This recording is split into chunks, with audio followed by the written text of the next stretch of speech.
Oui, nous disons bonjour et bonjour à tous ceux qui nous suivent et à tous nos abonnés. Alors aujourd'hui, nous allons nous entretenir sur la superfétation ou bien la superfécondation.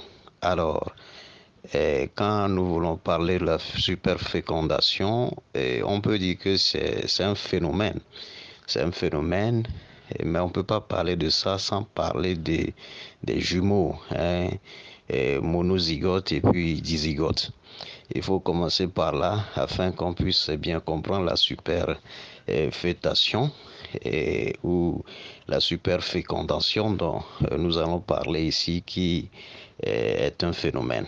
Alors, quand nous parlons des jumeaux monozygotes, ça voudrait dire que il y a un seul spermatozoïde qui a, n'est-ce pas, fécondé, n'est-ce pas, un seul ovule, et, n'est-ce pas, l'ovule, n'est-ce pas, c'est divisé en deux parties pour, n'est-ce pas, donner des jumeaux. Et ces jumeaux-là vont avoir du même sexe et vont se ressembler beaucoup.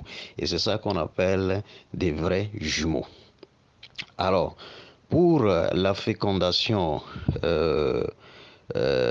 dizygote, la femme va libérer deux ovules. C'est-à-dire, dans les ovules libérés par la femme, deux seront fécondés par deux spermatozoïdes différents.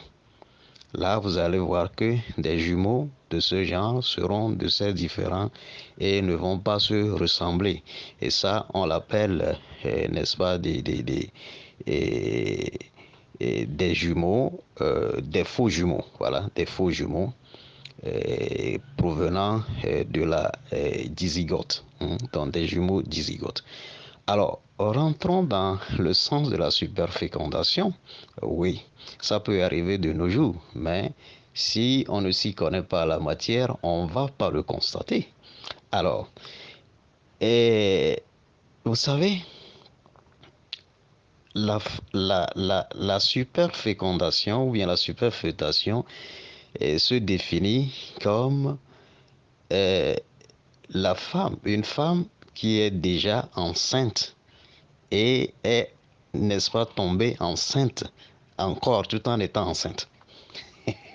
Et voilà.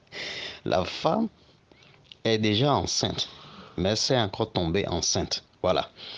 Alors, les gens n'ont pas entendu ceci, hein, et de toute leur vie n'ont jamais entendu ceci. Mais c'est réel. Mais c'est des cas vraiment différents. Hein, c'est des cas vraiment rares. Voilà. Prenons le cas là que nous avons dit déjà en haut. Prenons note de cela. Alors, si on parle de ce cas, la superfétation, et donc la femme, il peut arriver que la femme peut libérer euh, un ovule et donc fécondé par un spermatozoïde et qui est en train de se développer déjà normalement, il ne doit plus y avoir de fécondation. Mais vous allez voir que 2 heures ou bien 2 jours plus tard, cette femme encore peut libérer d'autres ovules. Et voilà, fécondée par d'autres spermatozoïdes. C'est pourquoi vous allez voir que il y a des jumeaux vraiment et qui ne se ressemblent pas mais de même sexe. Et voilà, vous n'allez pas comprendre cela. Donc c'est normal que la femme peut être enceinte et peut encore rencontrer un autre homme et qui va encore l'enceinte. Et donc c'est là où on parle de superfécondation d'une femme. Ça veut dire que cette femme est vraiment, vraiment super fécondable. Nous allons nous arrêter ici. Si vous voulez comprendre mieux, vous pouvez nous poser des questions. Merci à vous. On est ensemble.